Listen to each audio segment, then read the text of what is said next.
तो hello viewers, आज की इस वीडियो का टॉपिक है हु इज़ जॉन स्नो। या तो तुम सिनेफिल हो या फिर नहीं हो, या फिर तुम जेनजी हो या फिर नहीं हो।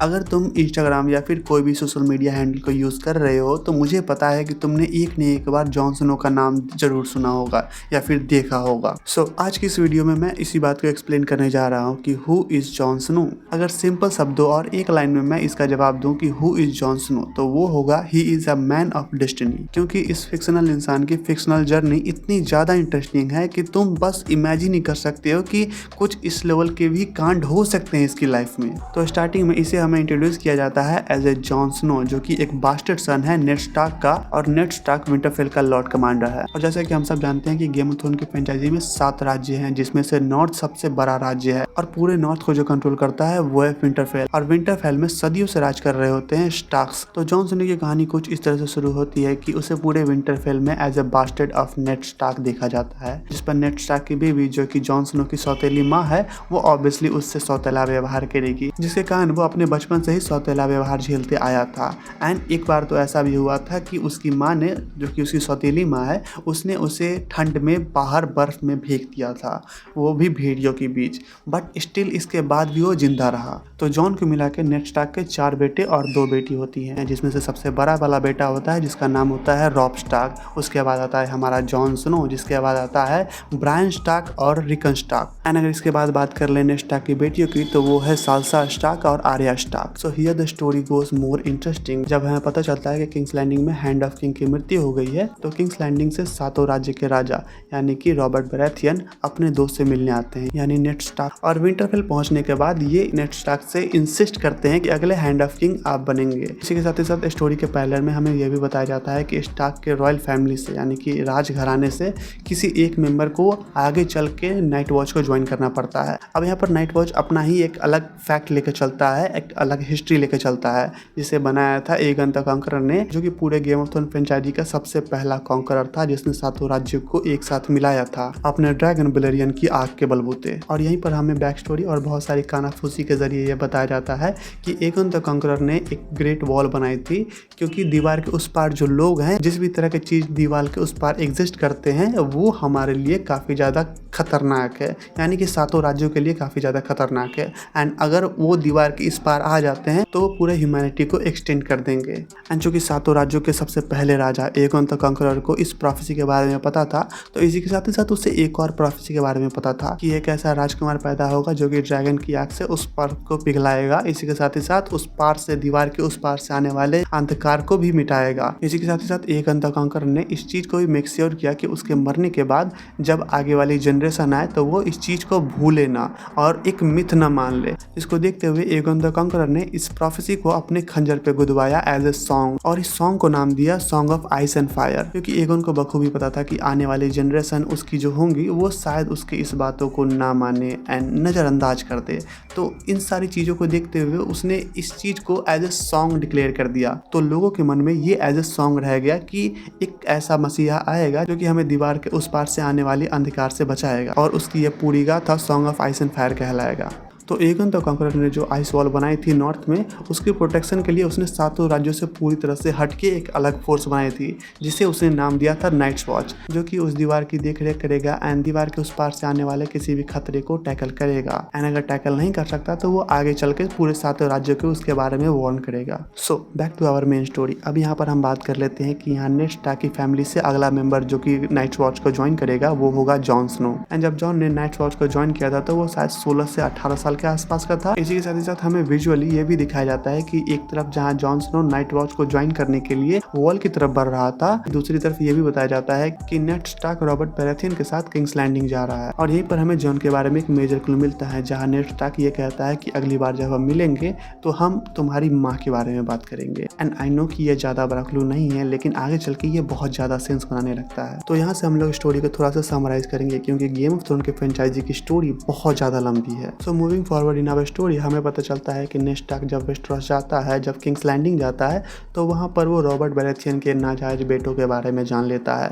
जहाँ पर हमें पता चलता है कि रॉबर्ट बराथियन के जो 2 बेटे हैं वो दोनों उसके अपने बेटे नहीं हैं, वो जेमी लैनिस्टर के बेटे हैं जो कि रानी का अपना भाई है। एंड उन दोनों भाई बहन ने आपस में कुछ करके उन दोनों बेटों को पैदा किया है। सो रॉबर्ट बराथियन के जो 2 बेटे हैं वो उसके अपने बेटे नहीं हैं। एंड नेड स्टार्क इस बात को जान लेता है, जिसको देखते हुए आगे चल के हमें पता चलता है कि रॉबर्ट बराथियन की तो मौत होती ही है, इसी के साथ ही साथ नेड स्टार्क की भी मौत हो जाती है। इसके बाद सभी स्टार्क फैमिलीज के मेंबर पूरी तरह से बिखर जाते हैं। जहाँ हमें पता चलता है कि रॉब स्टार्क जो कि अपने पिता का मौत का बदला लेना चाहता है, वो खुद को king of the north declare कर देता है। जिसके बाद वो अपनी एक अलग आर्मी गैदर करने लगता है एंड किंग्स लैंडिंग की तरफ मार्च कर देता है, जिसको आगे चल के उसके अपने ही आदमियों द्वारा बिट्रे कर दिया जाता है एंड उसकी हत्या कर दी जाती है। इसी के साथ ही साथ नेड स्टार्क की बेबी की भी हत्या कर दी जाती है और इस इंसिडेंट का नाम होता है रेड वेडिंग। लेकिन यही इधर हमें पता चलता है कि जॉन स्नो इन सारी बातों से अनजान होता है, उससे कुछ भी पता नहीं होता है कि किंग्स लैंडिंग में क्या चल रहा है, विंटरफेल में क्या चल रहा है।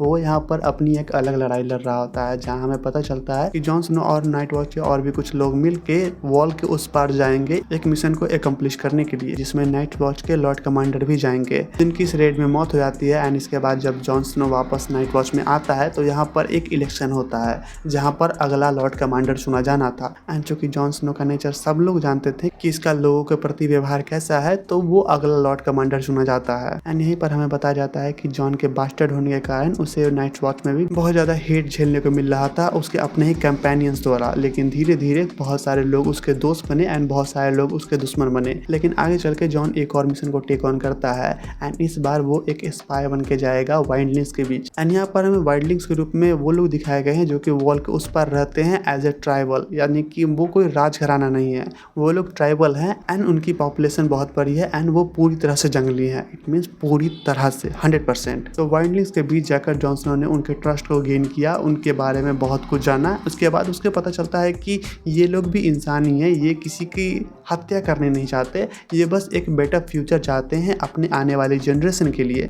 इसको देखते हुए जॉन स्नो एक करी का काम करता है यहाँ पर, 7 राज्य और वॉल के इस तरफ रह रहे वाइल्डलिंग्स के बीच। एंड जब इसके बाद हमारा जॉन स्नो नाइट वॉच में वापस आता है तो उसके अपने ही एलाई द्वारा उसे चाकू घोंप कर मार देने की कोशिश की जाती है। एंड एट दिस मोमेंट हमें पता चलता है कि जॉन स्नो पूरी तरह से मर चुका है, ही वॉज कम्प्लीटली डेड। लेकिन इसके बाद ही एक मिरेकल होता है, क्योंकि यहाँ पर हमें पता चलता है कि रॉबर्ट बराथियन का छोटा भाई यानी कि स्टैनिस बराथियन अपने भाई के मरने के बाद 7 राज्यों की गद्दी चाहता है। एंड कहीं न कहीं नेड स्टार्क भी मरने से पहले इस बात में बिलीव करते थे कि स्टैनिस बराथियन ही असली उत्तराधिकारी है आयरन थ्रोन का। तो जब जॉन की मौत होती है तो हमें पता चलता है कि स्टैनिस बराथियन अपने एक रेबल आर्मी के साथ उसी तरफ मूव कर रहा होता है। एंड इसी के साथ साथ एक और वुमेन इसके साथ मूव कर रही होती है, जिसे इस पूरी स्टोरी में as a red woman represent किया गया है। एंड इसके पास कुछ मिस्टिकल पावर्स होती हैं। इट मीन्स ये गॉड ऑफ फायर को पूछती है, तो इसके पास कुछ पावर्स होती हैं। एंड इसके बाद हमें पता चलता है कि ये फिर से जॉन स्नो को रिजरेक्ट करती है, मतलब मौत से वापस लाती है किसी न किसी पावर के थ्रू। एंड यहीं पर ये स्टोरी सुपरनैचुरल हो जाती है, लेकिन हमारी जॉन की स्टोरी और भी ज़्यादा इंटरेस्टिंग हो जाती है इस इंसिडेंट के कारण। और जब जॉन स्नो फिर से जिंदा होता है तो यहाँ पर सारे वाइल्डलिंग्स खुश हो जाते हैं। इसी के साथ साथ वो उसे एज एक मसीहा समझ लेते हैं जो कि मौत से वापस आया है। इसके साथ साथ जॉन के जो साथी थे नाइट वॉच में, वो भी इस बात से खुश थे। एंड यहीं पर हम देखते हैं कि as a lord commander Jon अपना पहला ऑर्डर जारी करता है कि जिसने भी उस पर किलिंग अटेम्प्ट किए हैं वो उन सबको फांसी पे लटका देगा। एंड वो आगे चल के ऐसा करता भी है। एंड इसके बाद हमें यहाँ पर पता चलता है कि जॉन ने जब दीवार के उस पार रेड की थी एंड वाइल्डलिंग्स को बचाया था, तो वो जिन लोगों से वाइल्डलिंग्स को बचा रहा था वो थे white walkers. And white walkers थे एक तरह से तुम कह सकते हो यहाँ पर आर्मी ऑफ अनडेड, यानी कि वो ज़ॉम्बीज़ की आर्मी लेकर घूम रहा था। एंड वो उनको कंट्रोल कर सकता था, पूरी तरह से कंट्रोल कर सकता था, चाहे वो मरा हुआ इंसान कितने ही सालों पहले क्यों ना मरा हो, अगर उसके अवशेष बचे हैं तो वो उस व्हाइट वॉकर के कमांड पे सर्व करेंगे। And here the things get crazier, जहाँ पर हमें पता चलता है कि उनसे लड़ते वक्त जब जॉन व्हाइट वॉकर से लड़ रहा था तो उसने एक अनयूजुअल चीज़ नोटिस की कि उनसे नॉर्मल तलवारों के द्वारा लड़ना संभव नहीं है, क्योंकि वो उसी समय टूट जाएंगे। तो उनसे तुम 2 ही वेपन्स द्वारा लड़ सकते हो। पहला है वेलेरियन स्टील, जो कि काफ़ी रेयर है एंड पूरे वेस्टरोस में तुम्हें बहुत कम देखने को मिलेगा। लेकिन यही दूसरा वेपन को हम मास प्रोडक्शन में ला सकते हैं और वो है ऑब्सीडियन। और वो मिलेगा कहाँ? वो ड्रैगन स्टोन में मिलेगा। एंड यहीं पर हमें पता चलता है कि रेनेरा टारगेरियन जो कि बराथियन से पहले आयरन थ्रोन की असली हकदार थी और सातों राज्य पर राज करने वाले टारगेरियन घराने से बिलोंग करती थी, वो अपने गद्दे को फिर से रिक्लेम करने के लिए वेस्टरोस में आ चुकी होती है और वो ड्रैगन स्टोन में वेट कर रही होती है, अपनी आर्मी को गैदर कर रही होती है। लेकिन यहीं पर हमें पता चलता है कि नेड स्टार्क के मरने के बाद रॉब स्टार्क भी मारा जाता है एंड रॉब स्टार्क के मरने के बाद पूरी की पूरी स्टार्क फैमिली शैटर हो गई है। तो यहाँ पर जॉन को करना क्या है कि सबसे पहले अपने फैमिली को रीयूनाइट करना है।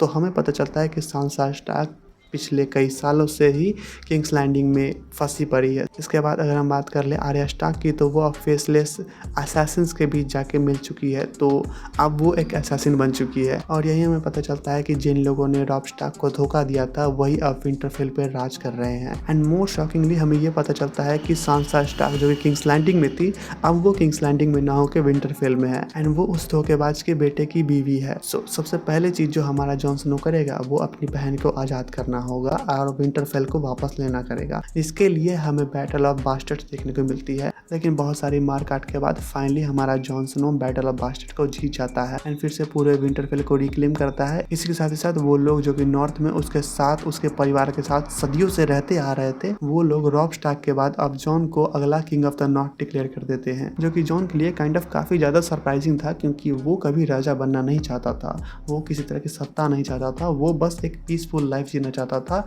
With honour like Ned Stark. But the pressure of moment इतना ज़्यादा था कि वो इस चीज़ को रिफ्यूज़ नहीं कर पाया एंड फाइनली वो बन गया किंग ऑफ द नॉर्थ। जिसके बाद वो ड्रैगन स्टोन जाता है रेनेरा से मिलने एंड ऑब्सीडियन को लेने, ताकि वो वाइट वॉकर्स को हरा सके। एंड यहीं पर हमें पता चलता है कि रेनेरा और जॉन स्नो के बीच कुछ तो चल रहा है। और जहाँ ये सब हो रहा होता है हमें पता चलता है कि ब्रैंडन स्टार्क जो कि नेड स्टार्क का तीसरा बेटा है, वो अब एक्चुअली एक 3 आइड रेवन बन चुका है। इट मीन्स वो फ्यूचर देख सकता है, पास्ट देख सकता है और प्रेजेंट में पूरी पृथ्वी पर जो कुछ भी हो रहा है वो सब देख सकता है।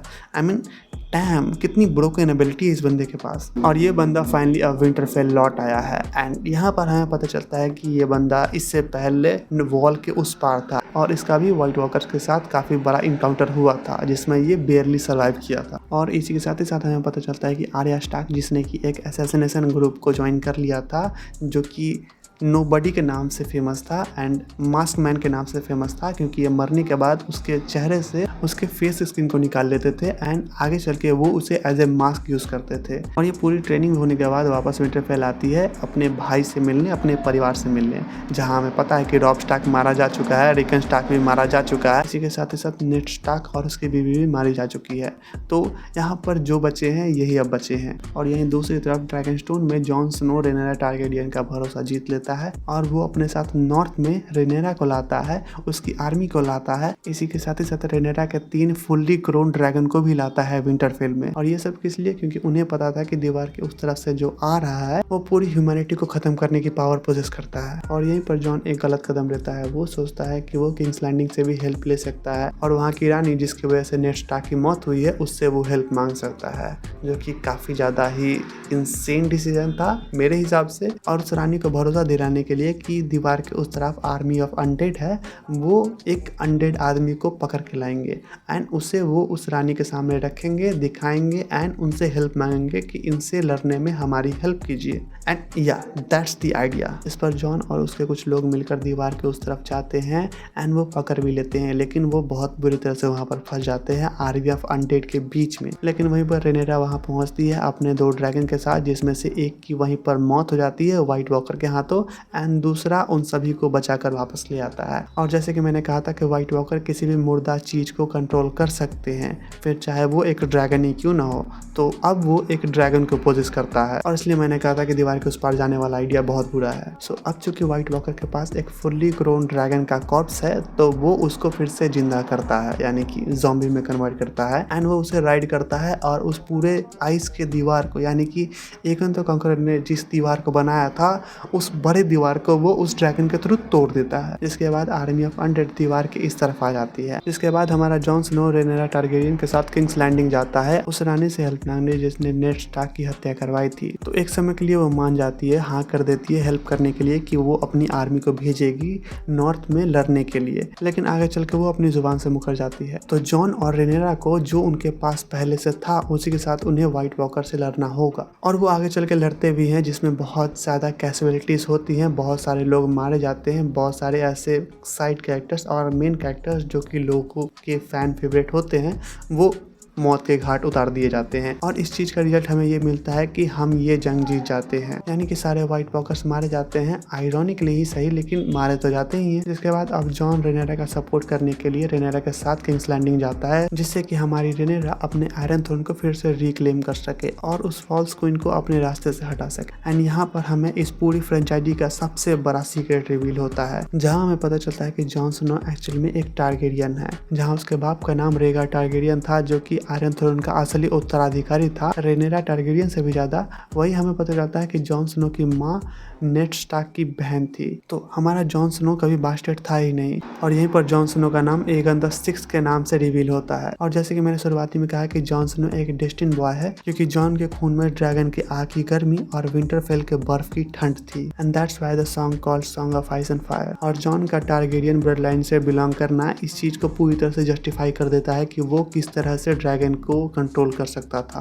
क्योंकि गेम ऑफ थ्रोन की फ्रेंचाइजी में हमें ये साफ साफ बताया गया है कि जिनके शरीर में टारगेरियन ब्लड है सिर्फ वही ड्रैगन को कंट्रोल कर सकते हैं। इसके बाद अगर हम इस स्टोरी में आगे बढ़ते हैं तो हम देखते हैं कि रेनेरा और जॉन स्नो किंग्स लैंडिंग आ चुके हैं, जहाँ पर रेनेरा के एक करीबी सलाहकार और उसके एक ड्रैगन की मौत हो जाती है, जिसे मारा होता है खुद उस रानी ने जिसने कि नेड स्टार्क की हत्या करवाई थी। और इस बात से फ्यूरियस होकर रेनेरा ने अपने ड्रैगन की आग से पूरे किंग्स लैंडिंग को जलाकर खाक कर दिया। लेकिन इस चीज में जॉन रेनेरा का साथ नहीं दे सकता था क्योंकि वो एक जेनोसाइड कर रही थी एंड ये गलत था, जिसको देखते हुए जॉन ने एक हार्ड एंड ब्रूटल स्टेप उठाया और अपने ही हाथों से रेनेरा का कत्ल कर दिया। जिसके बाद 7 राज्यों के रानी को जान से मारने के इल्जाम में उसे मौत की सजा होती है, लेकिन कहीं न कहीं उसके जो जानने वाले थे वो जानते थे कि ये एक हार्ड स्टेप था लेकिन लेना जरूरी था, क्योंकि अगर वो ऐसा नहीं करता तो आगे चल के ऐसे हमें और भी सारे जेनोसाइड देखने को मिलते थे, जिसको देखते हुए उसे आगे चल के एक एग्जाइल का पनिशमेंट दिया गया और फिर से उसे नाइट्स वॉच में भेज दिया गया। सो ये थी जॉन स्नो की कहानी। एंड अगर तुम्हें ये पसंद आती है तो लाइक एंड सब्सक्राइब करना। एंड अगर तुम लोग वीडियो में यहाँ तक टिक चुके हो तो thank you very very much. And मिलते ही ना नेक्स्ट वीडियो, तब तक के लिए एक्सप्लेन।